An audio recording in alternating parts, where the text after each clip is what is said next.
有仇你驴爷爷！你等俺出去，咬死你个周扒皮！看什么看？没见过这么帅的驴！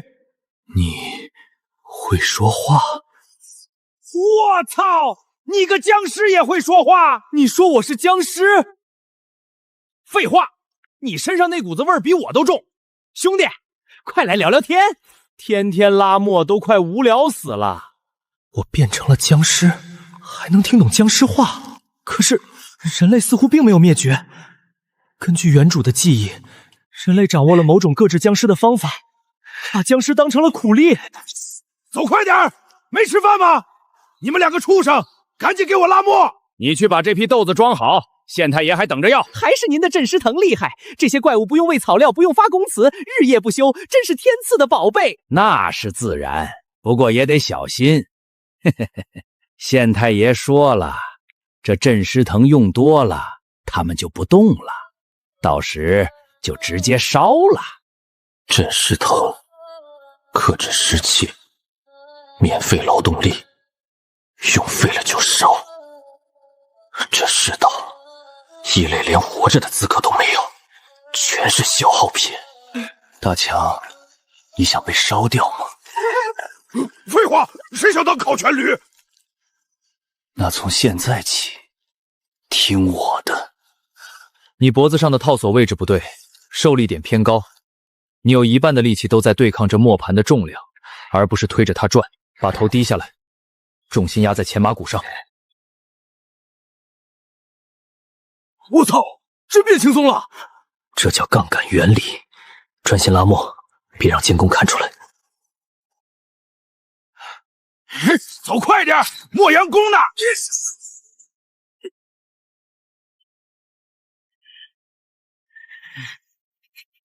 兄弟，你没事吧？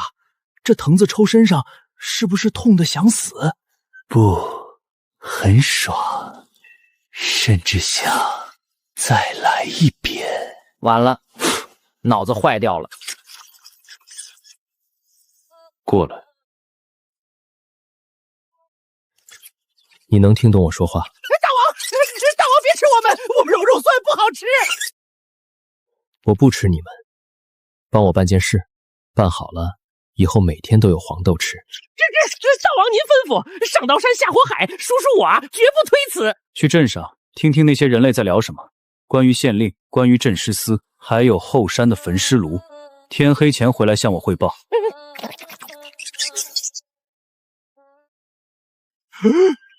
凡哥，你还能使唤老鼠？你生前是个算命的吧？闭嘴，休息。喂，那边的死肉，乱动什么？老实点，别以为变了怪物就治不了你。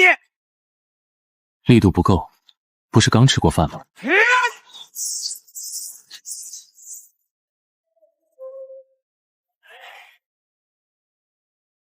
大王，打听清楚了，那个贪官今天在府里砸杯子呢，说是朝廷的镇尸司下个月要来征收劳役师。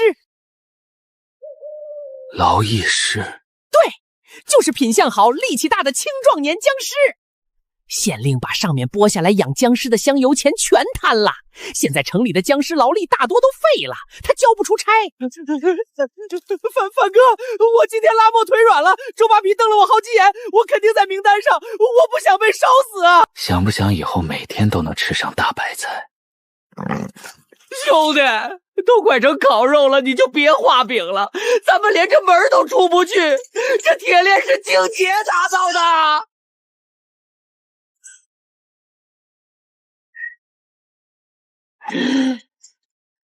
凡哥，你到底是僵尸还是神仙？我是个讲道理的僵尸。1、2、3，去，帮我把风。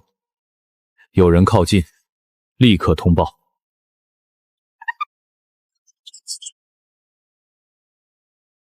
动作快点，把那几个废掉的死肉都挑出来。县太爷吩咐了，53克后山的焚尸炉必须点火。这头废驴昨天就看他不中用了，解开，第一个拉去烧。奇了怪了，这死肉昨天看着还快散架了，今天怎么感觉大了一圈？不对劲儿，他的尸气没散，去拿最粗的玄铁链来，把他交给镇尸司的大人发落。周监公，你会说话，你不是普通僵尸，你是尸王。我不是尸王，我是秀才。快抽他，用镇尸藤抽死他！力度尚可，但还差点意思。从力学角度来说，你们的下盘太虚了。你别过来，我是朝廷命官。周监公，我刚才说了，我只是个秀才。我讲道理，从今天起，他不用拉磨了。是，不拉了。还有，每天工作时间不得超过4个时辰，并且每天必须提供10斤高品质黄豆，少1两，我捏碎你的骨头。好，都给。很好。大强，走，去后厨看看。既然不用拉磨了，咱们得改善伙食。秀才，你是我亲爷爷，从今以后你指哪儿我摇哪儿。怪物，你死定了！我要通报镇尸司。嘿，这天杀的贪官，连黄豆都贪。不急，大强，想不想干票大的？多大？大到能让我们在这个世道建立自己的规矩。大王，那老登跑去县衙了，县令正在集结城防军，还请出了那根百年雷藤，足足有500多号人，正往这边赶呢。500人，太少了。大强，吃饱了吗？没吃饱，但准备好打架了。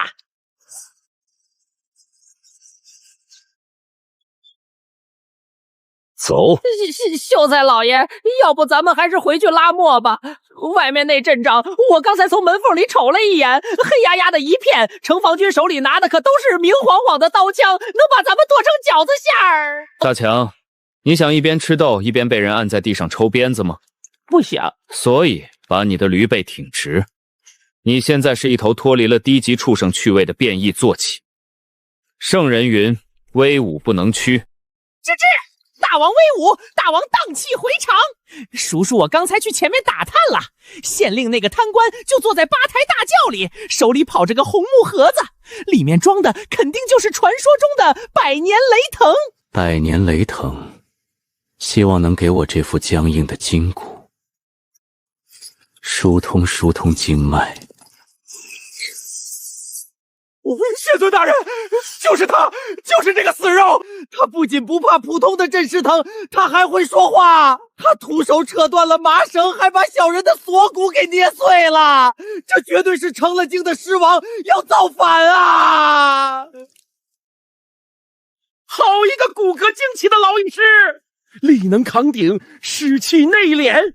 若是把你这等极品异类抓起来献给镇尸司的大人们，本官明年的考评绝对是甲等，加官进爵指日可待。县尊大人英明，但这怪物力气太大，不可轻敌啊！哼，力气大又如何？不过是具没有痛觉的行尸走肉罢了，还能翻出本官的手掌心？能死在本官的百年雷藤之下，也是你前世修来的造化。完了！那玩意儿带天雷的！秀才，咱们投降吧！留得青山在，不怕没柴烧啊！阴阳相激，化为雷霆，此藤竟能自行积蓄天地雷气。这大千的天地造化，果真奇妙。若能引气入体，应当是极好的淬体之法。什么阴阳雷气？我说，可以动手了。希望这雷霆之威，莫要让我失望。狂妄的死肉，不知死活，给我跪下！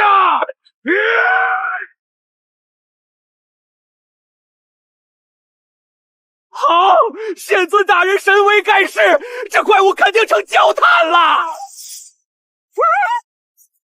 雷气尚可，可惜执鞭之人气血两亏，虚浮无力，只入正午，未及骨回。王县令，你昨夜莫不是留宿怡红院了？这手劲儿，连给我捶背都不够资格。你竟然不怕百年雷霆？就算是千年尸王，挨了这一鞭也得魂飞魄散。礼记有云：来而不往，非礼也。你放肆！快放手！此等淬体宝物留在你手里，简直是暴殄天物，没收了。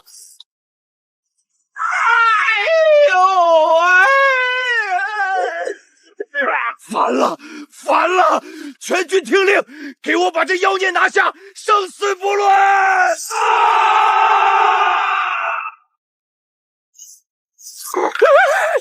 才小心！百炼钢的火候不到，杂质太多，导致铁器脆而不坚。这剑杆的维与修剪也长短不一，准头奇差。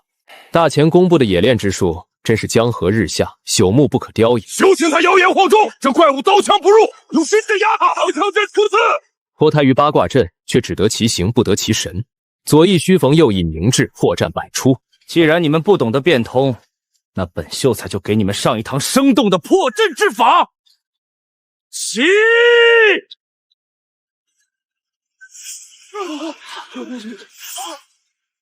他要干什么？墨门击书，千军之坠，破万法！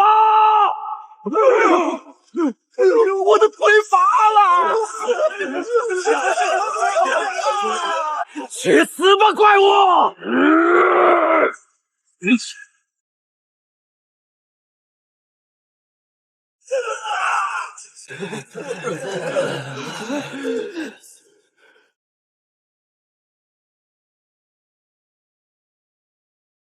我操！秀才老爷，你真的是读书人！圣人云：君子不纵辄不威。读书人自然要有些分量，才能以理服人。你别杀我！我是朝廷命官，按大前律例，杀官乃是诛九族之罪，朕是死是不会放过你的。王县令，你似乎对我有什么误解。我说了，我是个秀才，我有功名在身，我最喜欢跟人讲规矩。规矩，将士也讲规矩。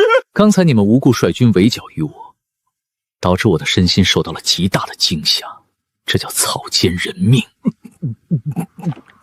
再者，朝廷每月拨给劳西氏的洋户银两和裘叔的口粮，全被你贪没。根据大前律例，贪没军资、苛虐劳役，皆是重罪。我若拿着这些证据去州府告你一仗，你这乌纱帽还能保得住吗？你一个死肉还懂大前律？我这人大度，给你个私了的机会。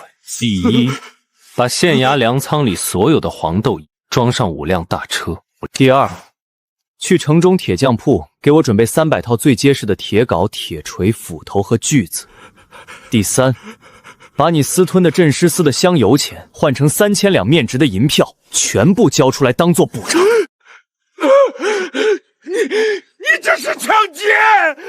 不，这叫束修之礼，是我教你如何做个清官的学费。王县令，我这道理讲的可还行？同意，全凭秀才老爷做主。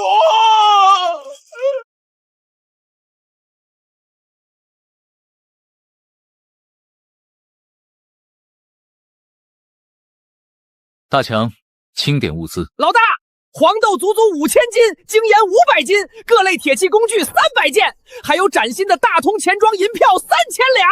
大王，咱们发财了！我2辈子加起来都没见过这么多豆子，咱们以后顿顿黄豆拌饭。很好，勉强够起步了。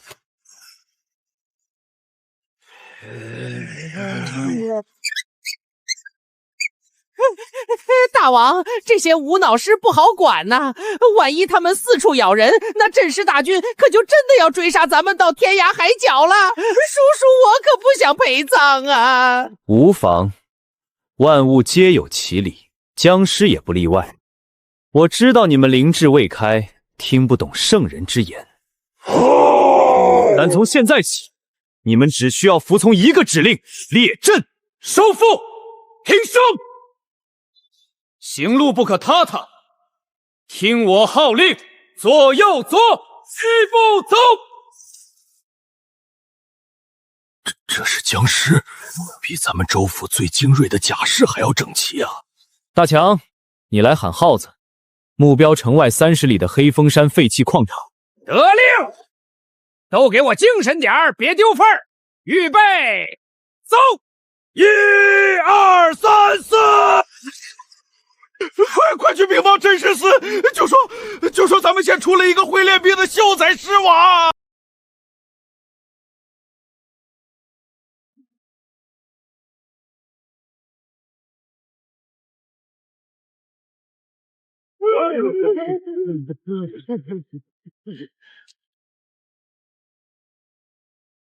于大强，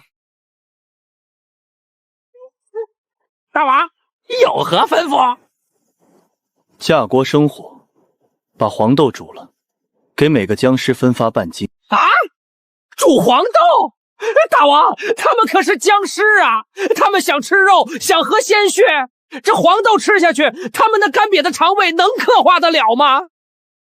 别吃坏了肚子。《黄帝内经》有云：五谷为养，五果为助，五畜为益。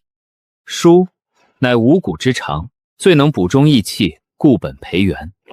僵尸虽然脾胃干枯，无法像常人那般进食，但对于蔬豆中的五谷精气，吸收能力却比人类更强。吃人血肉，伤天害理，且容易让他们彻底沦为狂躁的野兽。煮烂的黄豆足以填补他们筋骨活动所需的损耗。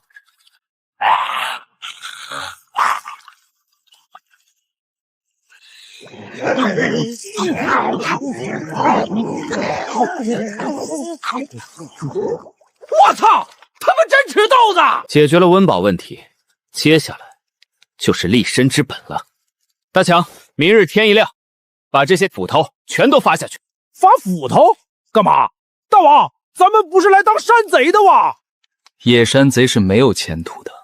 我要在这个乱世打造一个属于我们自己的铁桶江山。啥叫屯田百工？就是从明日起，这50个僵尸分为2班，日班去后山挖铁矿石，夜班去林子里伐木烧炭。我要在5日之内建起一座日产1000吨的炼钢高炉。日夜2班倒，不歇歇。大王，您之前在城里不是跟那个贪官县令说一天只做4个时辰的活计吗？怎么到了咱自己这儿就12个时辰连轴转了？大强啊，此言差矣。给那贪官干活那叫劳役，自然要据理力争，休养生息。但现在咱们是给自己干活，这叫开创基业。孟子曰：天将降大任于斯人也，必先苦其心志，劳其筋骨。咱们前期的辛苦都是为了以后能顿顿吃上香油拌黄豆的太平盛世啊！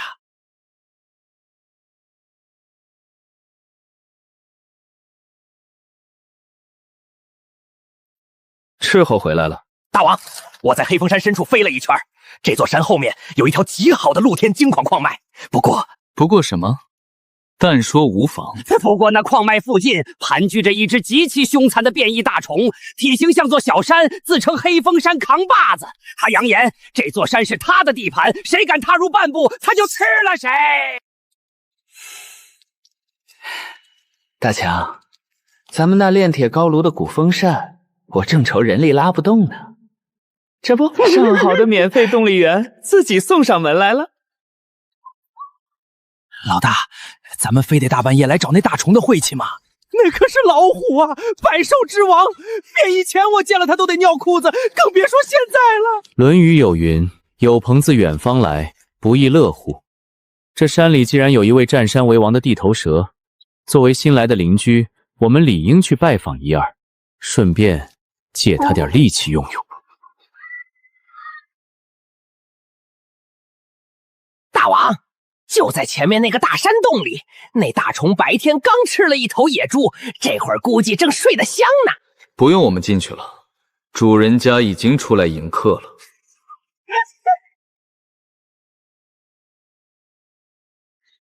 哪里来的不长眼的东西，敢打扰本王睡觉？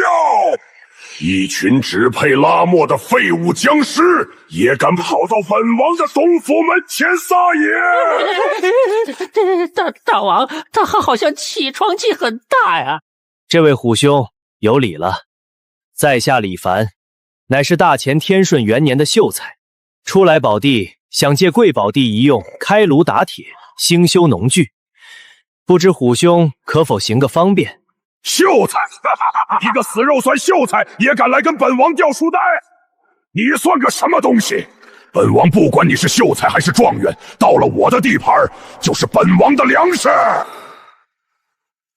那就是没得谈了。谈？死肉不配谈条件。哼！大王小心啊！上书有云：满诏损，谦受益。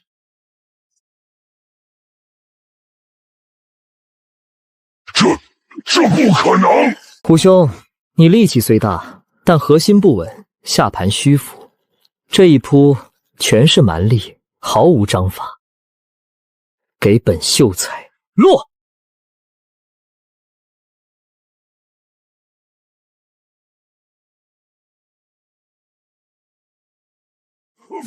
放开本王！你这妖孽！子曰：不教而杀，谓之虐。我念你修行不易，今日不杀你，但你刚才对我出言不逊，死罪可免，活罪难逃。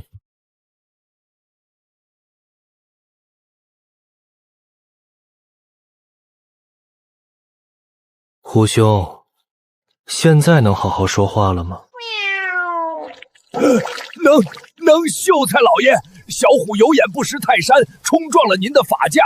您大人有大量，把我当个屁放了吧！你这只病猫还嚣张不？李爷爷，我错了。我不杀你，是因为你有大用。这黑风山废弃的炼铁炉，我看了，风箱极其沉重，普通僵尸拉不动，大强的力气也不够。你体型庞大，肌肉饱满，正适合去拉风箱。供风供得好，我保你每天有吃不完的煮黄豆。拉风扇，吃黄豆。大王，我是吃肉的呀，而且我是山大王，您让我去干铁匠铺的苦力，我最爱拉风扇了。我从小就有一个当铁匠的梦想。黄豆好，黄豆妙，吃黄豆能长寿。甚好，孺子可教。带他回营地，明天一早就开工。诸位，我们虽然变成了异类，不容于世，但天行健，君子以自强不息。这黑风山有矿有木，我要在这里建立我们自己的屯田基地，自给自足。大强，把车上的铁锤拿过来，扔这儿。听我指令，生前打过铁的，向前一步。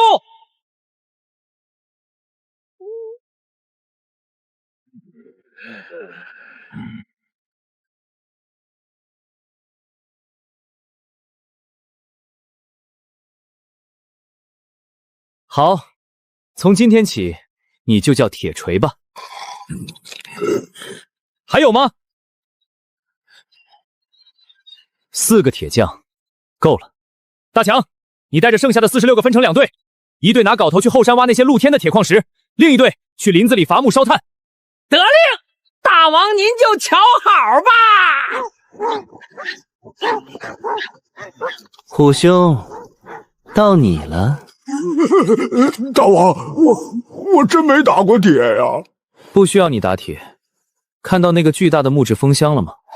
你去把它套在身上，听老铁的锤声，他砸一下，你就往前拉一次，保持匀速，不可过梦，也不可懈怠。拉风箱。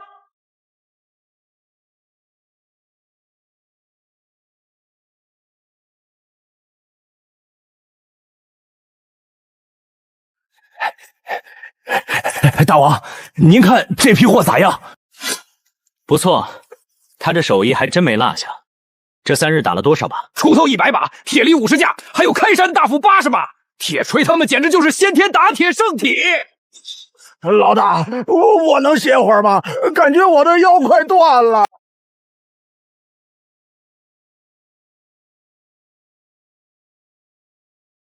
虎兄，毅力有待提高啊。休息半个时辰，吃完继续。大王，打这些农具干啥？僵尸又不吃白菜。民以食为天，我们需要黄豆补精气。5000斤黄豆，半个月见底。一旦断粮，他们就会变回杀戮怪物。那咱们去抢，去城里抢粮仓。蠢材，那咱就成流寇了。大钱的镇师大军顷刻间就会把我们剿灭。我们要走可持续发展的道路。听我号令，列阵，面朝山坡那片荒地，举锄，麾下，刨土。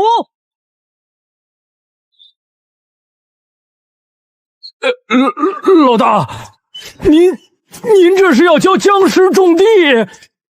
这叫自力更生，丰衣足食。有了上好的铁农具，有了这群不知疲倦的劳动力，我们自己种黄豆。大钱王朝赋税沉重，百姓苦不堪言。而我们这里没有赋税，没有徭役，只有辛勤的汗水和丰收的喜悦。吱吱，老大高见。不过种地得要种子啊，咱们带来的黄豆全煮了吃了，没留种啊。而且这深秋凛冬的，黄豆种下去也发不了芽啊。格物致知也在于顺应天时。既然冬天无法播种，那我们就只能走商业贸易的路线了。啥叫贸易？大钱王朝战乱加失意，民间铁器极度匮乏，甚至木犁代铁。我们手里这些在黑市上就是硬通货。老鼠、乌鸦在。你们这几天在周围的山林里探查，有没有发现人类活动的痕迹？最好是那些走私的商队。有，大王，叔叔，我昨日在山那边发现了一处寨子，叫清风寨，里面大概有100来号人，都建立堆了不少抢来有刀和粮食和布匹。甚好，清风寨，听这名字倒是有几分江湖气。不知他们对这大钱最高质量的铁工技有没有兴趣？大王，有人来了，几10号人，手里都拿着家伙，嘎嘎！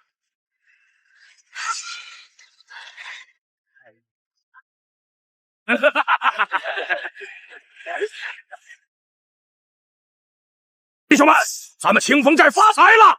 大当家的英明，大当家的，你看那边僵尸，好多僵尸！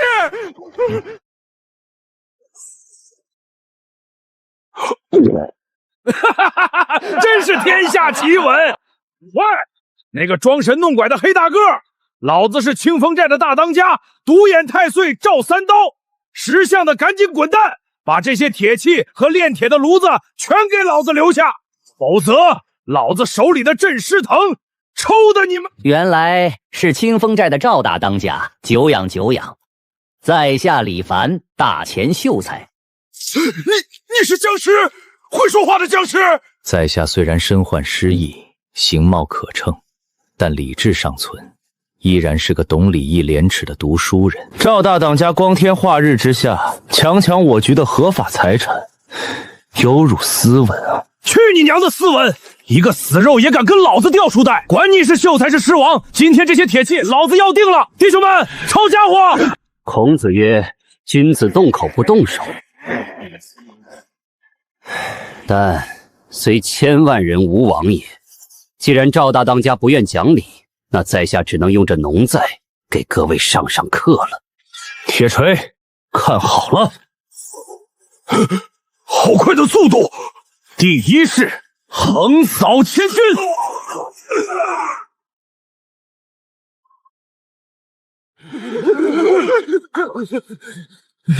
你到底是个什么怪物？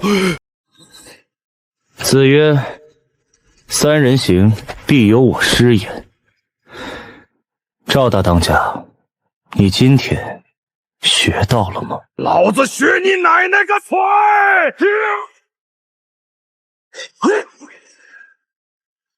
刀是好刀，可惜力气太小。秀才爷爷，小人有眼不识泰山，求祖宗饶命啊！赵大当家，不用行此大礼。我刚才说了，我是个读书人，以礼服人。能谈，祖宗您想怎么谈就怎么谈，我们清风寨上下以后全听您的吩咐。我看各位兄弟大老远跑一趟也不容易，这样吧，既然来了，就帮我个忙，每人背50斤铁器滚回去，3日内送5000斤黄豆、300斤粗盐、100套麻衣来换。少1斤，我就亲自去你们寨里面做客。不够，3日内把豆子和盐送来，1斤都不少。哼，知识就是力量啊，大王。不过这力量是不是有点太大了？笑，都给我笑得和善一点。圣人云：有朋自远方来，不亦乐乎。既然有客将至，我们就必须展现出大钱读书人的礼仪，不许流口水，不许翻白眼，要把你们内心对人类的善意通过笑容传递出去。大王啊，您快别折腾他们了！您看看他们笑的那个样子，比哭还瘆人，嘴巴咧到耳根子，哈喇子流了3尺长，这哪是迎客呀？这分明是阴曹地府开门迎新鬼呀！大强，你一只驴，懂什么叫宾至入归吗？我李凡生前是个秀才，读的是圣贤书，如今虽然不幸染了尸欲，化为异类，但我这颗向往仁义礼智胜的心依然在跳动。这山里天天对着你们这群大眼瞪小眼的死肉和野兽，连个能一起吟诗作华、品茶论道的朋友都没有，何其寂寞！大王，您的心早就不跳了。我只想交几个活人朋友，大家坐下来喝喝茶，聊聊天下大事，探讨一下四书五经，顺便交流一下种黄豆的心得。难道这也是奢望吗？大王，您一只手能把800斤的青铜鼎举起来当球扔，哪个活人敢跟您交朋友？胡说！只要我笑容够暖，活人定能感受到善意。虎兄别啃了，去只大铁锅烧水，我要煮豆浆迎客。你们去山林里摘些没毒的野果子来，装在破瓦罐里，当做茶点。今日我要在这黑风山办一场茶话会。大王，您怎么知道今天有客来？昨日清风寨的赵三刀下山去筹集豆子，我便让乌鸦跟着。刚才乌鸦回报，赵三刀不仅带着运豆子的车队，身后还跟着10几个骑着高头大马、佩刀悬剑的江湖好友。看那气势，绝对是冲着我们来的。江湖豪客，那肯定是来杀您的呀！非也非也，所谓不打不相识，他们是因为不了解我。只要我以礼相待，以德服人，他们一定会被我的诚意打动，坐下来与我把酒言欢。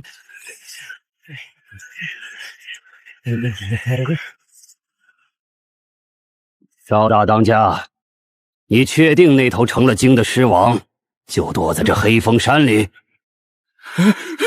严大侠，千真万确呀！那怪物青面獠牙，自称是个秀才，小人是被他逼着送粮的。多亏遇见几位大侠，不然今天凶多吉少啊！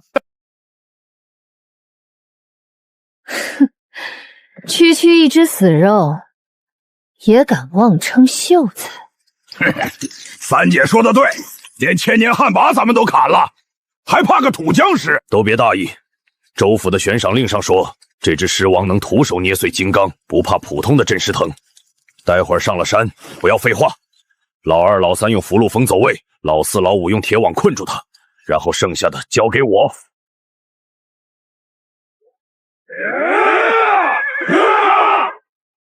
大哥放心，不出半炷香，定让他身首异处。有朋自远方来，不亦乐乎。在下李凡，大前天顺元年秀才，久闻江南七煞威名如雷贯耳，今日诸位大侠大驾光临黑风山，真是令这荒山野岭蓬荜生辉。快快请进，粗茶淡饭不成敬意，还望诸位海涵。这画面也太阴了吧！大哥，咱们是不是走错地方了？装神弄鬼！妖孽，你少在这里装模作样！你以为穿上人的衣服，学2句人话就能掩盖你的本性吗？我江南七煞今日就是来替天行道，斩了你这祸害的！世风日下，人心不古。我本将心向明月，奈何明月照沟渠。诸位大侠，在下是真心诚意想与各位结交为友。你们看，这茶都煮好了，果子也洗干净了。大家有什么误会，坐下来边喝茶边聊，难道不好吗？为何非要舞刀弄枪，伤了和气？谁他妈要跟一只僵尸做朋友？大哥，别跟他废话！哎，粗鄙，实在太粗鄙了。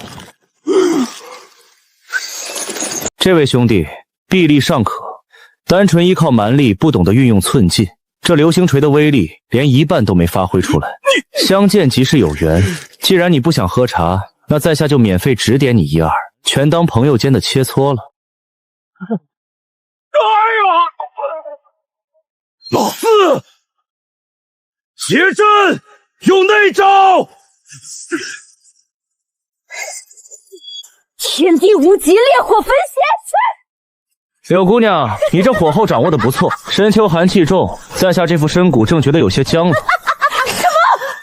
你这把火烤一烤，倒也去湿气，舒坦的很。不可能！狂风七十二斩！这位兄台，你这推拿的手法着实精妙，尤其是砍在肩经穴和曲池穴的那几下，我这僵硬了半个月的肩膀，竟然被你给砍松垮了。多谢多谢。大哥，没法打，这真没法打，他这是金刚不坏的罗汉转世啊！废物，都给我滚开！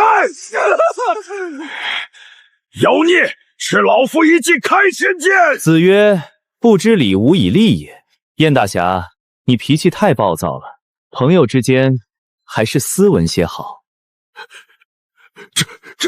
这怎么可能？燕大侠，你的剑太重，煞气太重，不适合交朋友。技不如人，老夫认栽。诸位大侠，气出够了吧？现在我们可以坐下来，好好喝杯茶，交个朋友了吗？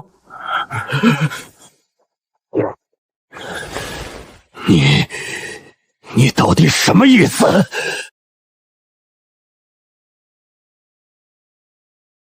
大强，上茶。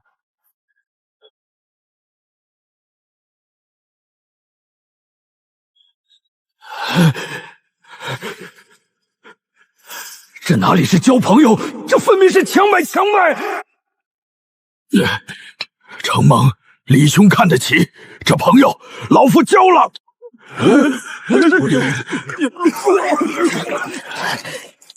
李兄好功夫，这茶真香！好，痛快！有道是海内存知己，天涯若比邻。燕兄、柳姑娘，诸位兄弟，从今天起，你们就是我李凡在黑风山最好的朋友。以后在江湖上遇到什么难处，尽管来找我。多谢李兄。赵大当家，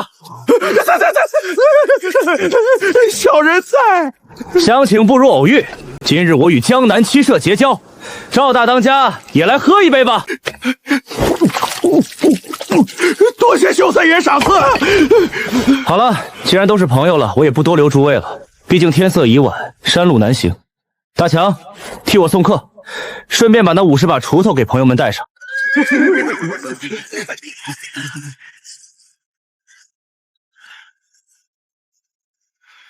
这个满口仁义道德的秀才狮王，还蛮可爱的。李兄，告辞。恕不远送，常来玩啊！你看我说的对吧？强扭的瓜其实也很甜的。您开心就好，下次交朋友能别让人尿裤子了吗？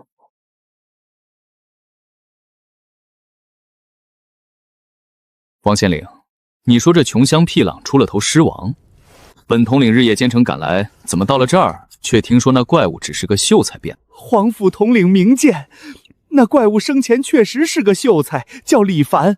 可他变了僵尸之后，不仅保留了神智，那力气更是大的离谱啊！连清风寨的土匪和江南七豪，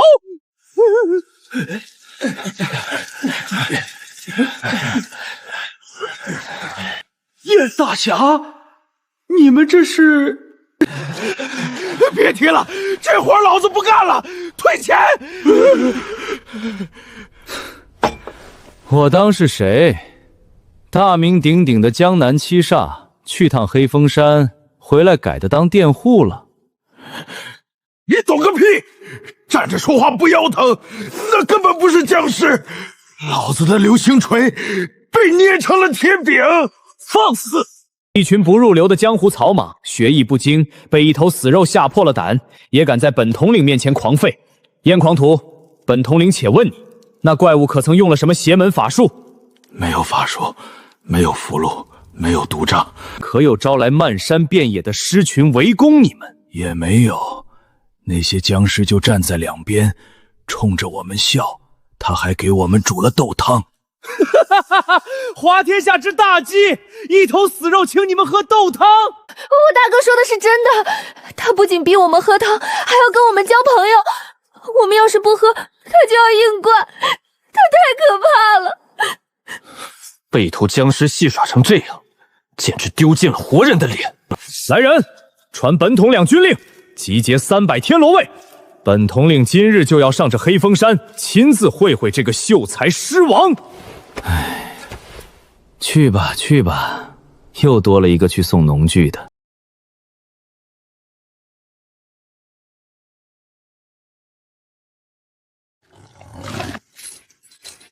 子曰：不学礼，无以立。咱们既然在这黑风山安了家，就不能再像以前那样浑浑噩噩、茹毛饮血。我们虽然身子骨僵了，但内心的道德不能僵。本秀才教你们第一课，作揖迎客之礼，这叫拱手作揖。当有活人朋友上山时，不可龇牙咧嘴，不可扑咬，要面带微笑，躬身行礼。听懂了吗？来，全体都有，双手交叠。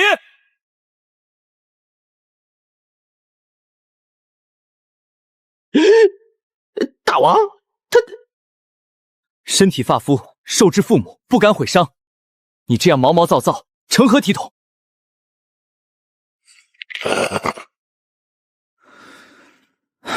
别笑，继续，躬身。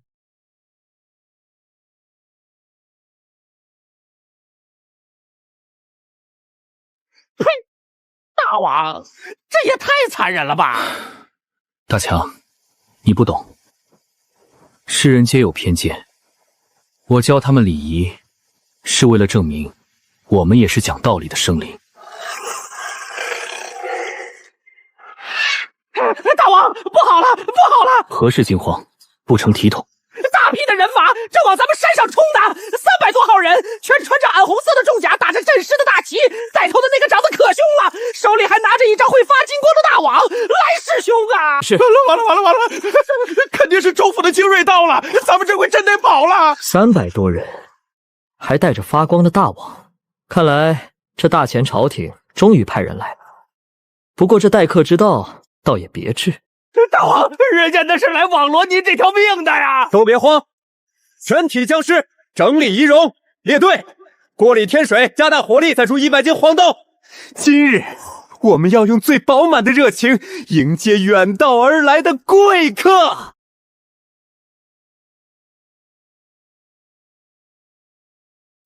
统领大人，前面就是废弃矿场了，这山里怎么会有炊烟？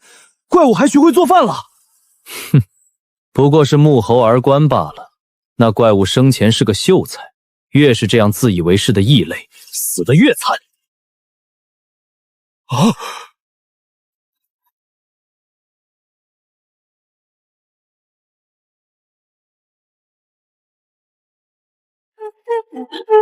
在下李凡，大前天顺元年秀才，久仰诸位官爷大名，今日诸位大驾光临黑风山，真是令这荒山野岭蓬荜生辉。诸位一路攀山，定是口干舌燥，不如先坐下，喝碗黄豆热汤解解乏。这怪物在说人话！大胆妖孽！一具腐臭的死肉，也配与本统领称兄道弟？穿上这身儒衫，就以为自己还是个人了？官爷此言差矣，万物皆有灵。我李某人虽化为异类，但并未伤天害理。诸位一上来就喊打喊杀，岂是朝廷命官的行事做派？不如我们坐下来，摆事实，讲道理。我讲你娘的道理！天罗卫听令，赴九阳天罗网镇。诺。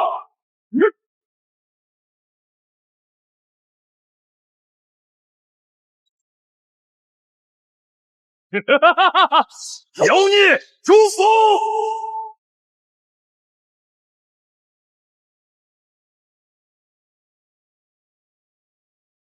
大王小心，内网不对劲儿！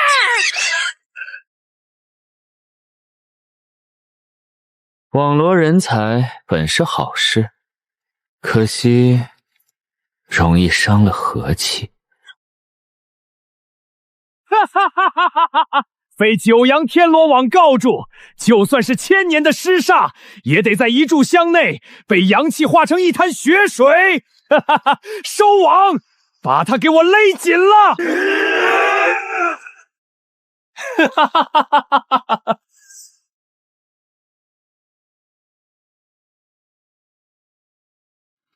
啊，你们这网的材料是不错，金丝混墨线，韧性极佳。若是用来打鱼，定能满载而归。可惜你们拿它来困我。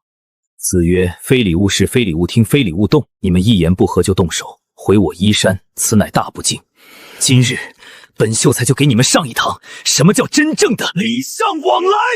给我钱！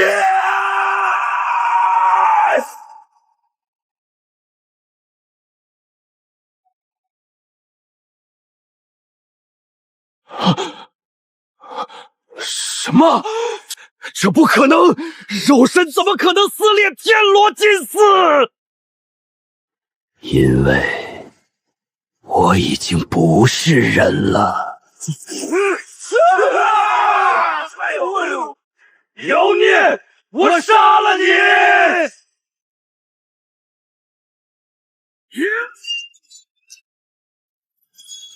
你这刀太轻了，连给我挠痒都不配。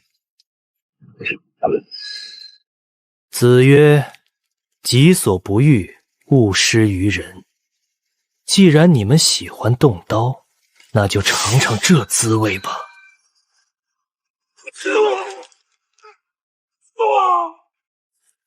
挡我者，皆不懂礼。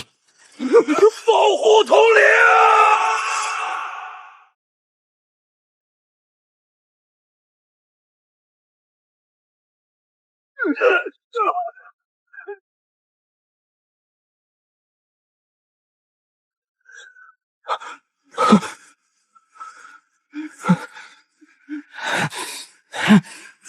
妖孽，你休要猖狂！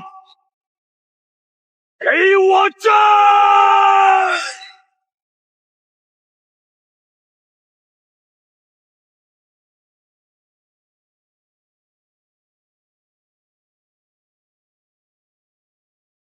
这位统领，你刚才这一锤没有丝毫的礼法。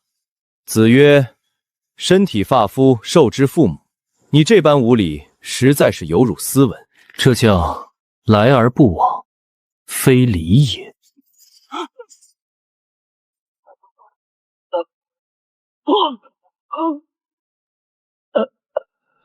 别愣着了，去把锅里的黄豆汤端出来。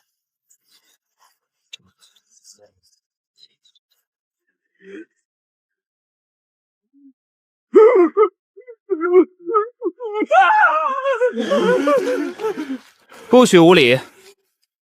诸位官爷，既然切磋完了，现在我们可以坐下来好好交个朋友了吗？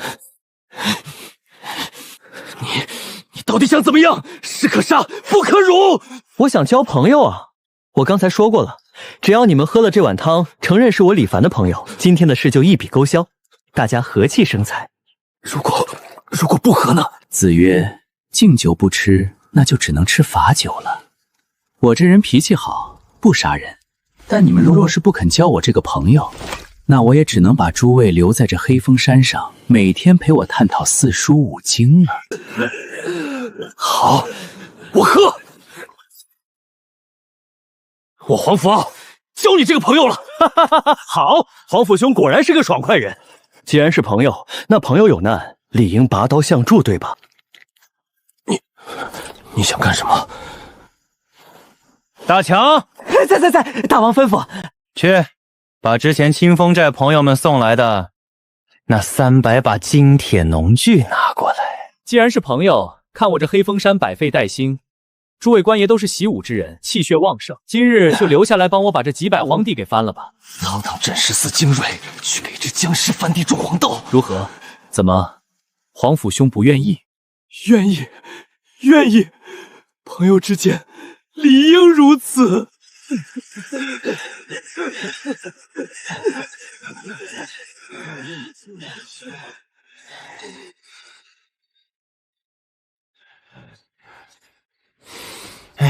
知识就是力量啊！这秀才大王交朋友的方式真特么费人啊！统领大人，兄弟们实在撑不住了，那怪物简直是个疯子！闭嘴！大人，咱们逃吧。属下观察过了，那狮王李凡也是僵尸。古籍上说，僵尸吸食月之阴气，子夜时分虽然阴气最重，但也是他们躯体最僵硬、神智最混沌的时候。咱们趁现在摸黑下山，只要进了城，调集州府的火部营，定能将这黑风山夷为平地。好，叫醒兄弟们，咱们偷偷的出去。妖孽就是妖孽，即便会说2句圣人言，也改变不了死物的本性。等本统领带火器营回来，非把你那光头轰成碎渣！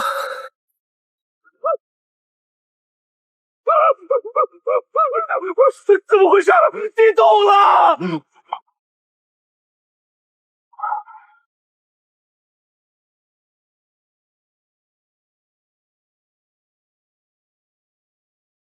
！1001 1002。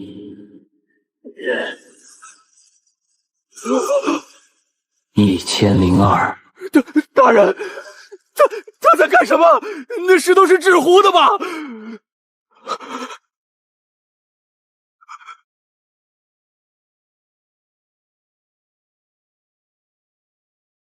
？1008。今日的功课算是做完了。诸位朋友，长夜漫漫，无心睡眠啊？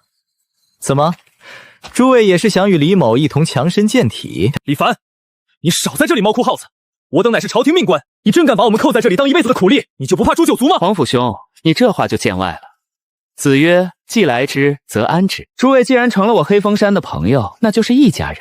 一家人不说两家话。我不仅不会扣你们一辈子，等这山上的黄豆丰收了，我还要送诸位一人一车豆子，风风光光的回城。谁要你的破豆子？怪物，老子跟你拼了！这位小兄弟脾气有些暴躁。我李凡生前是个读书人，最讲究以德服人。我每日苦练肉身，不是为了杀戮，只是为了在遇到不讲理的人时，能让他安静地听我把道理讲完。诸位若是不想回去睡觉，那今晚咱们就在这悬崖边上开一场《论语》的讲学会。谁若是能背出全篇，我现在就放他下山，如何？黄甫兄，你是统领，你先来。子曰，妖孽休要猖狂！错了。子曰：学而不思则罔。黄甫兄，你不用心啊。你们我们这就回去睡觉，明早一定按时起5更去翻地。孺子可教也。黄甫兄，夜深了，明日还要离地，早些歇息吧，切莫再起这些不切实在的念头。这黑风山的路不好走。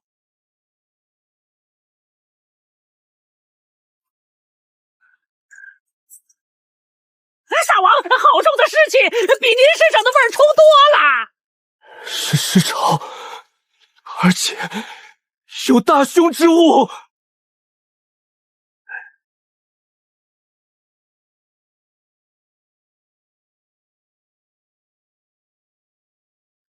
嘎！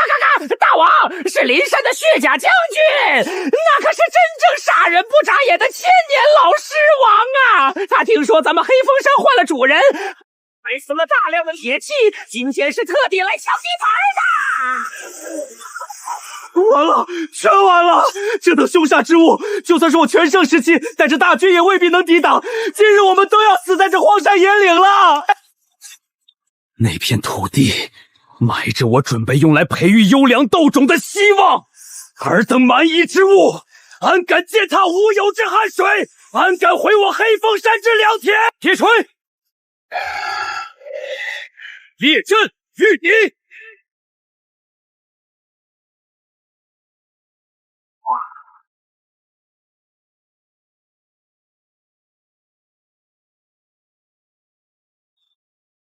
不知礼教，犹如禽兽。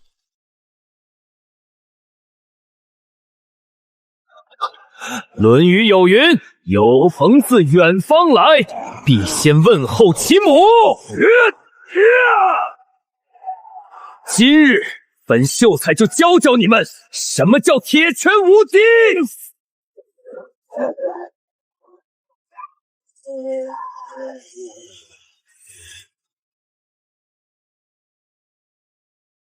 小心，那是煞病！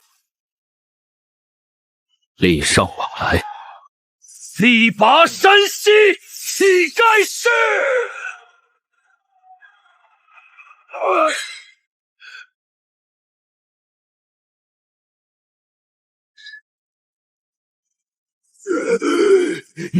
你到底练的什么邪功？我没练邪功，我只是每天深蹲1000次，举10摞1000次，俯卧撑1000次，顺便每天保持良好的心态，读几卷圣贤书罢了。现在，我们来谈谈赔偿的问题。杀人偿命，欠债还钱。你这群没有教养的手下，踩坏了我朋友们辛苦半天翻出来的良田。你说这笔账该怎么算？我赔！我山洞里有金银财宝，全都给你。我不缺金银，我这黑风山百废待兴，正缺大量的苦力去挖矿。我看你这身板挺结实，你手下这几百个废物虽然脑子不好使，但也有把子力气。从今天起，你就是我黑风山采矿大队的大队长，你手下这些僵尸全编入劳工营，谁敢偷懒，我就把他捏成铁饼，去给我的猛虎拉风箱，听懂了吗？让诸位见笑了，山野村夫不懂规矩，打扰了诸位休息。李兄，黄甫敖井底之蛙，不知这天地间还有李兄这等以肉身正道、坚守本心的大才。这世间的贪官污吏、虚伪之徒，比这狂暴的尸潮还要令人作呕。李兄虽然身在黑暗，但行事光明磊落，重情重义，甚至为了我们翻出的一片地，不惜与狮王开战。我黄甫敖服了。若是李兄不嫌弃我等粗鄙，从今往后，我黄甫敖还有这300天罗卫，就是黑风山的朋友。兄弟们真心实意，想交李兄这个朋友，愿交李兄这个朋友，赴汤蹈火，在所不辞。好，黄甫兄言重了。既然是朋友，那以后在这黑风山，有我李凡一口黄豆吃，就绝对少不了兄弟们的一口汤。大强、老铁、五兄，去把最大的锅支起来。大王，煮黄豆吗？把血甲将军私藏的那些肥猪野味都找出来，今晚咱们和朋友们吃肉。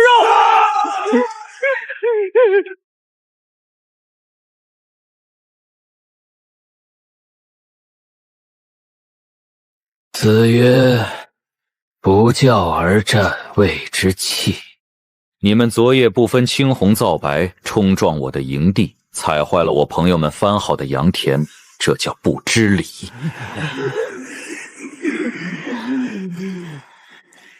你叫什么名字？回大王，小将生前乃是大前开国先锋，人称血生前的事如过眼云烟，子曰逝者如斯夫。既然你现在归入我黑风山门下，得有个像样的字号。看你浑身紫黑，以后就叫你老黑吧。老黑，怎么，你不服？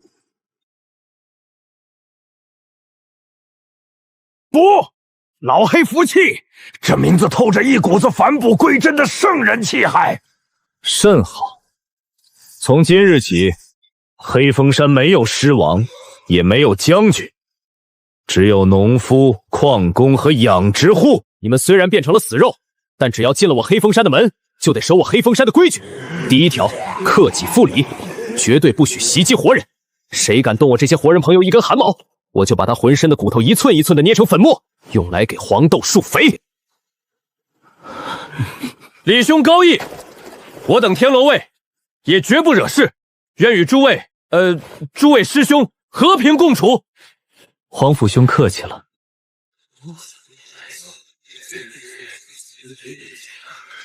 老黑，你带着你手下这帮不知轻重的莽夫，今天日落之前把这片地给我重新翻一遍，翻不完家法伺候。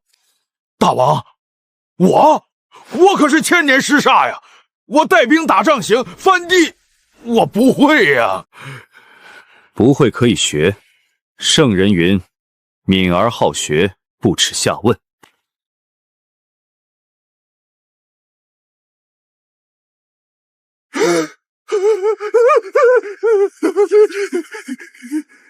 学，我们这就学！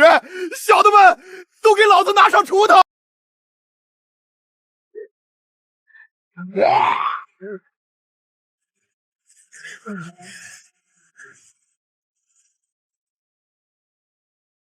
哎，那边的，说你呢，锄头举高点儿！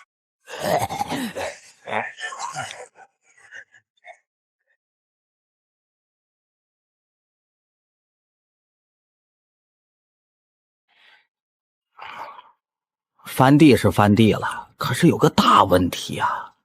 说，这帮新来的家伙跟咱们原来那50个兄弟不一样，他们在山里野惯了，天天吃生肉喝鲜血。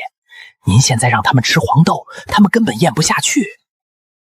刚才我看好几个僵尸一边翻地一边流口水，眼睛直勾勾的盯着那些兵爷的大腿呢。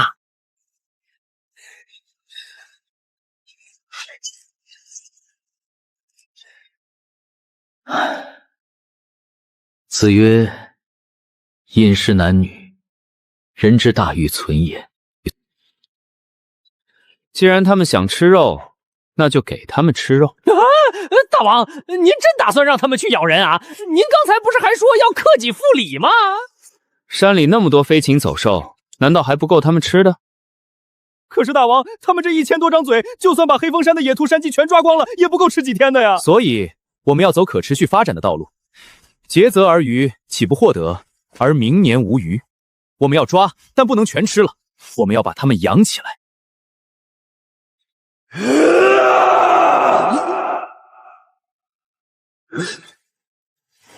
老黑，过来。大王，地翻得挺好，没偷懒。从你的队伍里挑出300个跑得快、身子骨还算完整的。挑出来干啥？要打仗了？去抓野猪。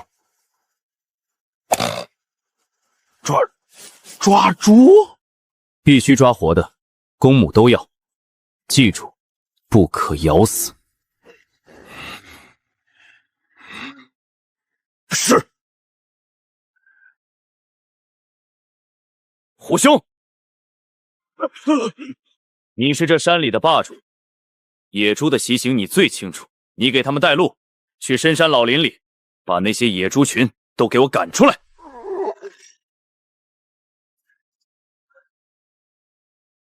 大王，抓活的回来放哪儿啊？这就要辛苦黄甫统领和天罗卫的兄弟们了。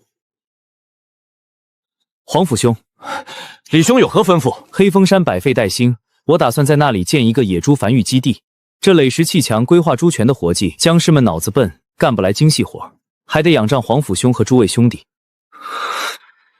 怎么，皇甫兄觉得委屈了？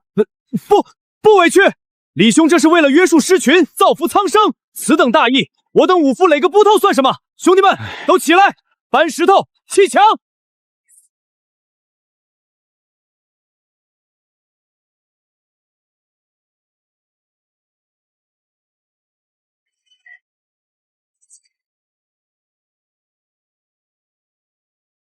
大王，任务完成。小的们漫山遍野的撵，连那些正在配种的公主都没放过，全给您抓活的了。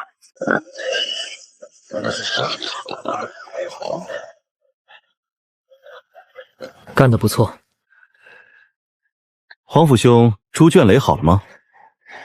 李兄放心，按照军中安营扎寨的法子垒的，全是用几百斤的大石头干砌而成。别说野猪，就算是头大象也撞不开。好，把野猪全关进去。大王，真不吃啊！现在吃一顿，养起来，让他们下崽，以后我们就能天天吃猪肉。但在这之前，我有话要说。子曰：“天将降大任于斯人也，必先苦其心志，劳其筋骨。”从今天起，除了每天翻地喂猪，你们所有僵尸每天必须给我进行2个时辰的体能操练。僵尸还需要操练？没错。每人挑一块不低于200斤的石头，举过头顶深蹲，500个为一组，每天2组，做不完的不许吃饭。怎么有意见？起！圣人云：“己所不欲，勿施于人。”我每天举几万斤的石头蹲1000下，让你们举200斤蹲500下，过分吗？不过分，大王圣明。1、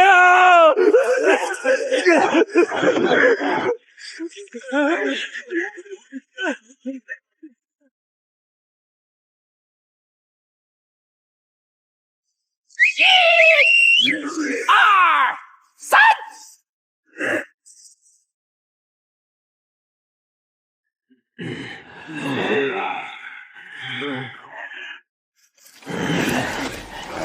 君明鱼水情，儒道济苍生。古人诚不欺我啊！不好，那野猪见血了！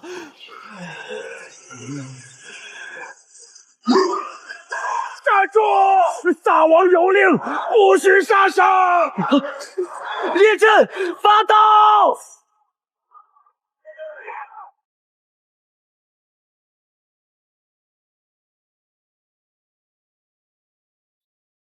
找死！子曰：“克己复礼为仁。”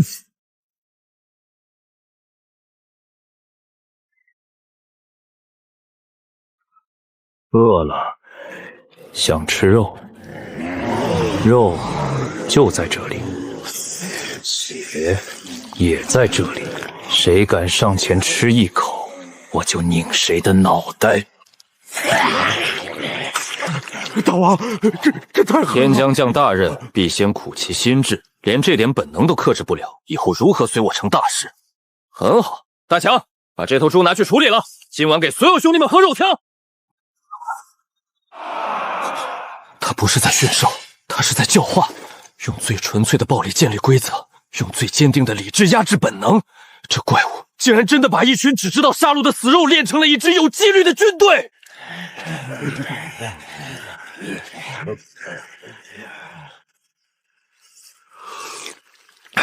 李兄，皇甫兄有心事。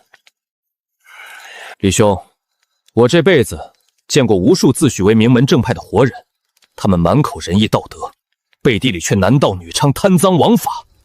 就拿那青石县的王县令来说，连救灾的粮食和我们镇尸司的军饷都敢贪墨。可我却在这荒山野岭，在一群被世人唾弃的僵尸身上，看到了一种极其纯粹的规矩和信义。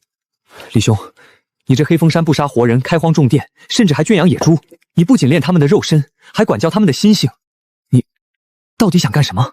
我生前饱读诗书，总想着考取功名，辅佐明君，开创一个夜不闭户、路不留眼的太平盛世。